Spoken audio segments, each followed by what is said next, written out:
नमस्कार। सामुद्रिक विज्ञान के इस अंक में एक बार पुनः आपका स्वागत है। दोस्तों, मैं हूँ भास्करानंद डोभाल और आप देख रहे हैं हस्तरेखा का ये अंक अपने ही पसंदीदा यूट्यूब के चैनल गो ब्लॉग्स में। एक सुंदर सी मेल हथेली, आप पुरुष जातक हैं और आपकी रियल हथेली मेरे सामने विवेचना के लिए आ रखी है। आपके सवालों को लूंगा, लेकिन सबसे पहले आपकी हथेली में मेरी नज़र 2-3 चीज़ों पर पड़ रही है। एक चीज़ के बारे में मैं ज़रूर जो है आपको बताऊँगा। यहाँ पे देखेंगे तो ये वाला जो हिस्सा है, ये है चंद्र पर्वत और वर्तमान में अभी 2.5 वर्षों तक, ठीक 2.5 वर्षों तक इसका ज़बरदस्त प्रभाव आपके जीवन पर पड़ रहा है। सबसे पहले कैश और बरकत की कमी को ये दिखा रहा है। दूसरी बात है, इसकी वजह से आगे भी अभी 2.5 वर्ष तक मन गड़बड़ रह सकता है। कई बार मानसिक परेशानियां आपको ग्रसित कर सकती हैं।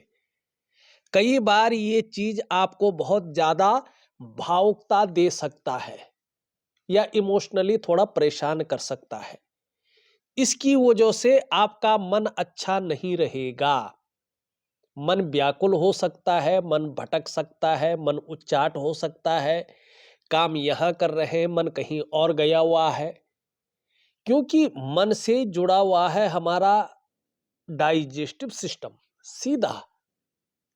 तो अगर मन खराब रहेगा तो कहीं ना कहीं पेट की दिक्कतें भी आ सकती है। आपका जो डाइजेस्टिव सिस्टम है वो ठीक नहीं रहेगा, इस बात की संभावना भी ये दिखा रहा है। माँ को लेके या तो चिंताएं रह सकती है, उनकी तबीयत वगैरह को लेके, या उनके साथ संबंध थोड़ा सा जो है खराब रह सकते हैं, या आप माँ से दूर रह सकते हैं। कुल मिला के बात करें तो माँ के सुख मिलने में प्रॉब्लम खड़ी हो सकती है। अगर ये ज्यादा बिगड़ गया, इससे भी ज्यादा जैसा ये दिखाई दे रहा है, तो नींद आने में भी आपको दिक्कतों का सामना करना पड़ सकता है। देखिएगा, आपको सबसे पहले इसी चीज को सुधारना है, क्योंकि ये चंद्रमा तन मन और धन तीनों का कारक है। अगर चंद्रमा खराब होने बैठ जाए किसी भी व्यक्ति की हथेली में, चाहे वो महिला है या पुरुष है, तन भी खराब रहता है, मन भी खराब रहता है और धन के रिजल्ट भी खराब आने शुरू हो जाते हैं। ऐसे में कई बार व्यक्ति बेवजह ही समाज की नजरों में विलन बन जाता है, अगर आपका चंद्रमा इस प्रकार से है। दूसरी बात भी देखेंगे, लेकिन सबसे पहले आपकी हथेली में आपके सवालों को ले लेते हैं। उससे पहले आपकी मस्तिष्क रेखा को थोड़ा देख लें। यहाँ पे देखेंगे, आपकी जो मस्तिष्क रेखा है ये इस तरह से आ रही है, एक कर्व लेके, और चंद्रमा का इस पे बहुत ज्यादा वर्तमान में प्रभाव पड़ रहा है। बौद्धिक स्तर तो बहुत अच्छा रहेगा, नो डाउट है, ठीक है ना, और इसकी वजह से बड़ी सफलता भी प्राप्त करेंगे, इसमें भी कोई दो राय नहीं है। यात्राओं का भी बहुत अच्छा आगे जाके लाभ मिलने वाला है, जिससे मन प्रसन्न रहेगा, खुशनुमा माहौल बना रहेगा, इसमें भी कोई दो राय नहीं है। क्रिएटिव भी बहुत ज़्यादा होंगे और इसका फायदा भी मिलने वाला है, इसमें भी कोई दो राय नहीं है। लेकिन वर्तमान में चंद्रमा ठीक नहीं है और मस्तिष्क रेखा पे सीधा इसी का प्रभाव पड़ रहा है। तो इस अवस्था में आप प्रायो बहुत ज़्यादा सोचने वाले व्यक्ति हो गए हैं। ज्यादातर आप हमेशा कल्पनाओं में डूबे रहने वाले लोगों में से एक हो गए हैं। आपका जो मन है वो भी एकाग्रचित कम हो पा रहा है, लेकिन आगे चलकर बड़ी सफलता आपको प्राप्त होगी, इसमें कोई दो राय नहीं है, ठीक है ना। लेकिन कल्पना आपके जीवन में बहुत ज्यादा रहेगी। एक बहुत महत्वपूर्ण बात जो आपकी जीवन की लकीर कह रही है, इस पे भी चले जाते हैं। यहाँ पे देखेंगे, आपकी जीवन की लकीर इस प्रकार से जा रही है, ध्यान से देखिएगा, और एक रेखा इस प्रकार से आ रही है इसमें, और ये अंत में जो है दो भागों में विभक्त हो रहा है। एक बात का ध्यान रखिएगा, जन्म स्थान से दूर ही आप उन्नति कर पाएंगे।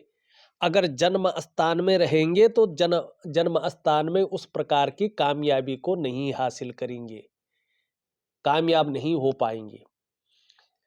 वो स्थिति नहीं मिल पाएगी जो आपके अंदर क्वालिटी है, आपके अंदर योग्यता है। ठीक है ना? अगर आप जन्म स्थान से दूर रहेंगे तभी उन्नति को प्राप्त करेंगे। यहाँ पे दूसरी चीज है, स्पष्ट तरीके से दो रेखाएं हैं, इन रेखाओं को बड़ा अच्छा माना गया है। खुद की मेहनत और खुद के परिश्रम से ही आप अपने जीवन काल में बड़ी सफलता को हासिल करेंगे। हाँ, दो चीजें आपकी जीवन रेखा की वजह से है। एक तो जो आपका प्रारंभिक दौर रहा होगा, उसमें कई बार आपको संघर्षों का सामना जरूर करना पड़ा होगा। ठीक है ना? उतार चढ़ाव आपने जरूर देखे होंगे, कई बार अस्थिरता का सामना भी करा होगा। लेकिन आगे चलकर इसी संघर्ष के बलबूते हर सुख को पाएंगे, हर सुख का भोग भी करेंगे, इसमें कोई दो राय नहीं है। ये बहुत अच्छी आपकी हथेली में दिखाई दे रही है। घूमने फिरने के भी बहुत अच्छे मौके मिलेंगे, जिससे मन प्रसन्न रहेगा, खुशनुमा माहौल बना रहेगा। अब देखते हैं, आपका सवाल लेते हैं सीधा। आप पूछते हैं, लिखते हैं, मेरा विकास कैसे होगा, जॉब करते रहने से या बिजनेस करने से? देखिएगा, जिस प्रकार की आपकी हथेली है अभी, इसमें व्यापार अभी नहीं है। अभी आप जॉब ही करें तो बहुत अच्छा है।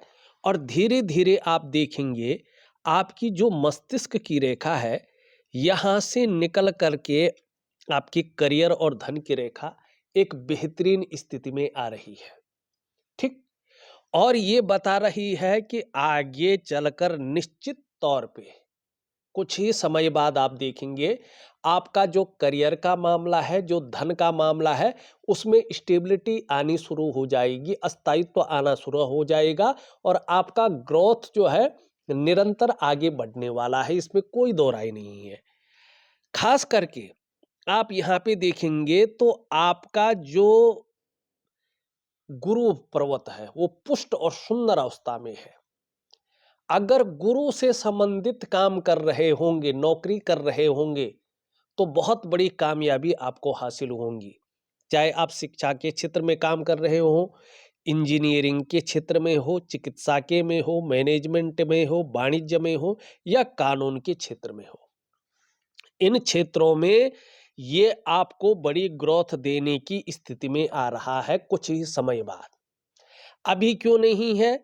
क्योंकि अभी आपका चंद्रमा साथ नहीं दे रहा है, जो मैंने बताया है। तीसरी बात देखिएगा, यहाँ पे ध्यान से अगर देखने की कोशिश करें, यहाँ पे इस प्रकार से जो है चीजें उभर रही हैं और यहाँ पे कहीं ना कहीं जो है ये चतुष्कोण धीरे धीरे उभर रहा है। ठीक है ना? ऐसा ज्ञान अर्जन करेंगे कि उसकी नॉलेज तक दे सके। और बृहस्पति से संबंधित क्षेत्रों में कार्य कर रहे होंगे तो बहुत बड़ी ग्रोथ को हासिल करेंगे, बड़े पद पे पहुंचेंगे। ये पर्वत भी पुष्ट और सुंदर अवस्था में है, इसका लाभ बहुत जल्दी मिलने वाला है। श्रेष्ठ जातक है, जीवन में स्वयं उन्नति तो करेंगे ही, जो आपसे जुड़ेगा या आपके संसर्ग में आएगा उसे भी आप उन्नति करने में सहायता प्रदान करेंगे, सहयोगी बन के रहेंगे, स्वाभिमानी होंगे, अच्छा खासा नॉलेज रखेंगे, न्यायप्रिय व्यक्तित्व रहेगा और सबसे बड़ी बात है, अपनी बातों का निर्वहन करने वाला व्यक्तित्व आपके अंदर है। परोपकार की भावना रहेगी, दूसरों की अच्छी खासी मदद भी करेंगे। और देखा जाए तो बृहस्पति गुरु की वजह से आपके अंदर धार्मिक भावनाएं बड़ी मात्रा में रहेंगी। और जिस प्रकार से आपका देवगुरु बृहस्पति है, जो शुभता का भी कारक है, इष्ट कृपा का भी कारक है, आपकी हथेली में पुष्ट और सुंदर है। ये बताता है कि अच्छा खासा ज्ञान रखने वाले व्यक्ति हैं आप, नॉलेज भी बहुत अच्छी रखते हैं और आत्मज्ञानी भी हैं। इस ग्रह की वजह से, देवगुरु बृहस्पति की वजह से अपार मान सम्मान आपको मिलेगा। जीवन में बहुत सारा सम्मान मिलेगा, सड़क के किनारे से लेकर महलों की ऊंचाइयों तक हर जगह आपको सम्मान मिलेगा। ये आपको जहां पारिवारिक सुख देगा, वहीं दाम्पत्य सुख भी देता हुआ दिखाई दे रहा है और आगे चलकर धन का सुख भी बहुत अच्छा देगा। अब ये नहीं कहूँगा कि आपको जो है परिस्थितियाँ या परेशानियाँ नहीं झेलेंगी। परेशानियाँ ज़रूर झेलेंगी, समस्याएँ तो जीवन में आएँगी, लेकिन वो समस्याएँ अनिष्ट नहीं कर पाएँगे, आप समस्याओं से बच जाएँगे देवगुरु बृहस्पति के कारण। तो यहाँ पे ये बहुत अच्छी स्थिति में बैठा हुआ है, लेकिन व्यापार नहीं है, नौकरी ही अभी है। यहाँ पे एक चीज और देखिएगा व्यापार न होने के कारण और 3 चीजों से बच के चलने का यहाँ पे बता रहा है। ये देखो गूढ़ ज्ञान बहुत अच्छा है आपके अंदर और उसकी वजह से सफल भी होंगे। लेकिन आप अगर जल्दबाजी में आकर कोई बड़ा निर्णय ले लेते हैं, उतावलेपन में आकर बहुत बड़ा डिसीजन ले लेते हैं या भावनाओं के वशीभूत होकर कोई बहुत बड़ा निर्णय ले लेते हैं, तो ये आपको जीवन काल में संघर्ष दिलाएगा, धन हानि होगी। व्यापार बड़ा सोच समझकर आपको करना होगा। व्यापार न करे तो बहुत अच्छा है, ये व्यवसाय में नुकसान को दिखा रहा है। अगर यदि व्यवसाय करते भी हैं, बहुत जरूरी हो जाए तो पार्टनरशिप में कार्य न करें। खूब मेहनत के बाद ही आपके पास धन आएगा और खासकर जीवन में बड़े धन कमाने की जो स्थिति है, थोड़ी सी लेट आ रही है यहाँ पे। लेकिन एक चीज बहुत अच्छी है आपकी हथेली में, वो है आपका बुढ़ापा। शुक्र की वजह से आपका 56 वर्ष की आयु के बाद जो समय है, वो दोबारा भाग्योदय की स्थिति में ला रहा है। लेकिन स्वास्थ्य के प्रति थोड़ा सा आपको सजग रहना होगा। जैसे जैसे आपकी उम्र बढ़ेगी, पीठ का दर्द है, घुटने का दर्द है और कमर की प्रॉब्लम है, साठिका की प्रॉब्लम, इसकी समस्याएं हो सकती हैं, तो योगा है, प्राणायाम है, मेडिटेशन है, जरूर करें। ठीक है ना। यहाँ पे दूसरा सवाल बहुत महत्वपूर्ण है जो आपने पूछा है। आप लिखते हैं काफी कर्ज में हूं, कब तक कर्ज मुक्त हो जाऊंगा। सबसे पहले देखते हैं कर्ज का कारण क्या है हथेली में। ठीक है ना। यहाँ पे अगर आप देखेंगे तो एक रेखा मंगल से निकल करके और हृदय रेखा में मिल रही है, आगे नहीं बढ़ रही है। आगे बढ़ेगी अभी, पर अभी नहीं मिल रही है। और यहां से ये रेखा इस प्रकार से जा रही है, इन दोनों के बीच में क्रॉस बन रहा है। अब यहाँ पे देखिएगा, कुछ लोग क्या कहते हैं कि ये क्रॉस जो है बहुत अच्छा माना गया है। नो डाउट बहुत अच्छा है, लेकिन तब है जब स्वतंत्र हो, जब यहां से किसी लकीर आ जाती है और इस रेखा में मिल जाती है और यहाँ पे दूसरी रेखा से भी क्रॉस बन जाता है, तो ये राहु के प्रभाव को दिखाता है। ऐसे में नाड़ी रेखा का दुष्परिणाम व्यक्ति के जीवन में आता है। ये एक तो अस्थिरता देना शुरू कर लेता है, दूसरे कर्जे के दलदल में व्यक्ति को फंसा लेता है और उस दलदल से निकलना बहुत ज्यादा मुश्किल हो जाता है। तो यहाँ पे जो कर्जे की वास्तविक स्थिति है, वो इसके कारण है, नाड़ी रेखा के कारण।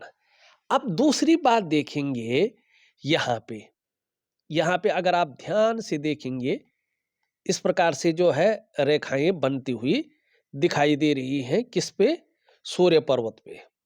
अब जब इस प्रकार की लकीरें हो, एक दूसरे को काट रही हो या टेढ़ी मेढ़ी चल रही हो, तो ऐसे में भी व्यक्ति को कर्जे के लेन देन से बचना चाहिए। ऐसे में बेवजह का कर्जा कभी कभी व्यक्ति के जीवन में आ जाता है। तीसरी बात, ये धन के लिए अच्छे चिन्ह नहीं माने जाते हैं। ऐसे में शारीरिक स्वास्थ्य है, जीवन की खुशहाली है, जीवन का उत्साह है, जीवन की ऊर्जा है, इन चीजों की व्यक्ति को चिंता करनी पड़ती है। ये चीजें व्यक्ति के साथ हमेशा नहीं रहती हैं। ऐसे में जो आप मेहनत करते हैं, जो आप परिश्रम करते हैं, ठीक है ना, उसका जो पूरा श्रेय है, जो पूरा क्रेडिट है, वो आपको नहीं मिल पाता है। ऐसे में जो आपके अंदर योग्यता रहती है, जो आपके अंदर क्वालिटी रहती है, उस तरह से चीज़ें उभर कर नहीं आ पाती हैं, निखर के नहीं आ पाती हैं। ऐसे में एक सहजता से, एक सरलता से व्यक्ति को रास्ता नहीं मिल पाता है। अगर ऐसे में आप नौकरी कर रहे हो, तो नौकरी में वो ग्रोथ नहीं मिल पाती है जिसके लिए आपने अपने आप को खपा लिया हो। ऐसे में अगर आप व्यापार कर रहे हैं, तो व्यापार में वो विस्तार, वो फैलाव, वो नाम, वो यश, आप वो ब्रांड बनकर नहीं उभर पाते हैं जिसके लिए सारा कुछ दांव पे लगा के आप व्यापार में गए थे। ये है आपका सूर्य। अब इन दोनों चीजों के लिए क्या करेंगे? देखिएगा, सबसे पहले आपको क्या करना है कि दिव्य सूर्य क्रिया मैं दे रहा हूं, विधिवत तरीके से करेंगे। दूसरा, मैं कर्जे के निपटारे के लिए एक साधना दे रहा हूं सुबह के समय की। निश्चित तौर पे ऋण को खत्म करने के लिए दे रहा हूं, करिएगा। किसी भी प्रकार का ऋण हो, कैसी भी स्थिति हो, अगर आप सही से करते हैं, तो लगभग लगभग 2.5 से 3 वर्ष में आप अपने कर्जे को पूरी तरह से खत्म कर लेंगे और कर्जा विमुक्त होके एक अच्छा जीवन जिएंगे। इसमें कोई दो राय नहीं है। ठीक, तो उसको करते जाइएगा। तीसरा प्रश्न आप लिखते हैं, मेरा बेटा मेडिकल की तैयारी कर रहा है 2 सालों से, अब की बार उसका एडमिशन होगा या नहीं? देखिएगा, वो उसकी हथेली से पता चलेगा कि उसका सूर्य कैसा है, उसका बृहस्पति कैसा है, उसका चंद्र कैसा है, उसका मंगल कैसा है, या उसमें भाग्य की लकीर कैसी है, करियर और धन की लकीर, उससे पता चलेगा। आपकी हथेली से सिर्फ यही पता चल रहा है, जैसे आपका देवगुरु बृहस्पति है, ये यही बता रहा है कि परिवार को लेके चीजें बहुत अच्छी रहने वाली है। इसमें कोई दो राय नहीं है, इष्ट कृपा बनी हुई है आप पर। अब आप चौथा प्रश्न लिखते हैं, मेरा तरक्की बिहार में होगा या कहीं बाहर? अगर आपका जन्म स्थान बिहार है और आप बिहार में ही रह रहे हैं, तो बिहार से बाहर, जन्म स्थान से दूर आपकी तरक्की है, जन्म स्थान में रहकर तरक्की नहीं है। तो सभी सवालों के मैंने जवाब दे दिए हैं। ठीक है ना? और चीजों को बड़ी बारीकी से परख करके, देख करके आपको बता दिया है। अब कुछ अन्य चीजों पे चलते हैं। धार्मिक भावनाएं बहुत अच्छी रहेंगी, ईश्वर में विश्वास बना रहेगा और अपने आराध्य के प्रति समर्पण की भावना रहेगी। बहुत ज्यादा मेहनती हैं, मेहनत करने में कोई कायरता नहीं रहेगी और यही चीज आपको कामयाबी की राह पे ले जाएगी। यश पाने की इच्छा, नेम फेम पाने की इच्छा और अपने कार्यों में विस्तार पाने की बहुत अच्छी इच्छा रहेगी। दोनों उंगलियां लगभग बराबर हैं, दोनों मिडिल फिंगर से छोटी हैं। धन और यश की भूख है। पैसा और सम्मान जीवन के लिए बहुत जरूरी हो गया है और जीवन का मुख्य लक्ष्य भी अभी यही दिखाई देता हुआ नजर आ रहा है। यहाँ पे देखेंगे तो ये इसके पहले पौरवे तक लगभग नहीं पहुंच पा रही है। तो धन के प्रबंधन में, कागजों के रखरखाव में, अकाउंटेबिलिटी में, फाइलिंग में और कम्युनिकेशन स्किल्स में कमी दिखाई दे रही है। इस कमी को नेचुरल तरीके से पूरा करने के लिए यहाँ तक नाखून बढ़ाएं तो आपको बड़ा लाभ होगा। एक सुखद जीवन जीने की चाह रहेगी और सुखद जीवन जीने के लिए प्रयत्नशील व्यक्तित्व बना रहेगा। एक चीज कहना चाहता हूं आपकी हथेली देख के,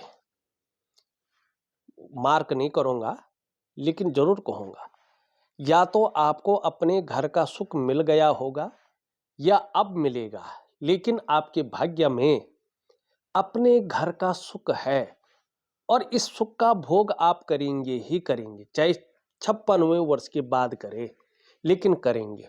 इसमें कोई दो राय नहीं है, बहुत अच्छा करेंगे। यहां पे देखेंगे आपकी हृदय रेखा सीधा देवगुरु बृहस्पति से जो है यहाँ पे मिलन कर रहा है। इसका मतलब है आगे चलकर चाहे आप व्यापार करें, चाहे आप नौकरी करें, चाहे आप कोई और काम करें, समाज में एक अच्छा जीवन व्यतीत करेंगे। इसमें कोई दो राय नहीं है। लेकिन एक रेखा यहाँ से आ रही है और इस पे मिल रही है, आगे नहीं बढ़ रही है। ये थोड़ा दाम्पत्य जीवन के चरम सुख के भोग में जो है परिस्थितियां खड़ी करता है। अगर ऐसा है तो लिख लीजिएगा, मैं एक उपाय दूंगा आपको। बाकी मैंने सारी रेखाओं के बारे में वास्तविक रूप से बता दिया है। शुक्र की स्थिति अगर हम देखते हैं, बहुत अच्छी है, लेकिन अभी जाल बना हुआ है। इसका मतलब है किसी चीज को लेके आप बहुत ज्यादा सोच भी रहे हैं, चिंता भी कर रहे हैं, बहुत ज्यादा प्रयास कर रहे हैं, बहुत ज्यादा मेहनत कर रहे हैं, तो भी अभाव की स्थिति ये बनाई हुई है। लाख प्रयास करने पर, सारे साधन होने के बावजूद जो सुख की अनुभूति होनी चाहिए थी, वो सुख की अनुभूति नहीं हो पा रही है। तो इसके लिए दिव्य योग ध्यान क्रिया दे रहा हूं, जरूर करें। निम्न मंगल थोड़ा कंफ्यूजन है, उलझन है, दुविधा देता हुआ दिखाई दे रहा है। कई बार निर्णय लेने की ताकत को भी छीण कर रहा है। सही से डिसीजन नहीं ले पा रहे हैं कि वास्तव में करना क्या चाहिए और किस तरफ हमें जाना चाहिए। इसके लिए दिव्य सूर्य क्रिया में इसका उपाय दूंगा, जरूर करें, आपको लाभ होगा। ऊपरी मंगल बहुत अच्छा है, पराक्रम बहुत अच्छा रहेगा, एनर्जेटिक स्वभाव बना रहेगा, जो भी आपसे मिलेगा वो कंफर्टेबल फील करेगा। बृहस्पति के बारे में हमने पहले ही बता दिया है। शनि भी अच्छी स्थिति में है, लेकिन कई बार बेवजह की चिंताएं देता हुआ दिखाई दे रहा है, या कोई ना कोई ऐसी वजहें पैदा कर रहा है जो थोड़ा तनाव दे। सुबह उठने में आलस्य रह सकता है, इस आलस्य को त्याग करके आगे बढ़े। सूर्य बहुत अच्छा नहीं है, इसके बारे में मैंने बता दिया है, और एक दिव्य सूर्य क्रिया भी मैं आपको दे रहा हूं। बुध आपका बहुत अच्छा है, वाणी बहुत अच्छी रहेगी, तन की सुंदरता भी अच्छी रहेगी, और आगे चलकर व्यापार से संबंधित कार्य भी अच्छे रहेंगे। चंद्रमा की बात हमने सबसे पहले कर ली थी। तो देखा जाए तो मैंने आपकी हथेली का संपूर्ण विश्लेषण करके आपको बता दिया है, और उपाय में विधिवत तरीके से लिख करके ऑडियो के माध्यम से भेज रहा हूं। आप करने की कोशिश करें, निश्चित ही आपको बहुत अच्छा लाभ होगा।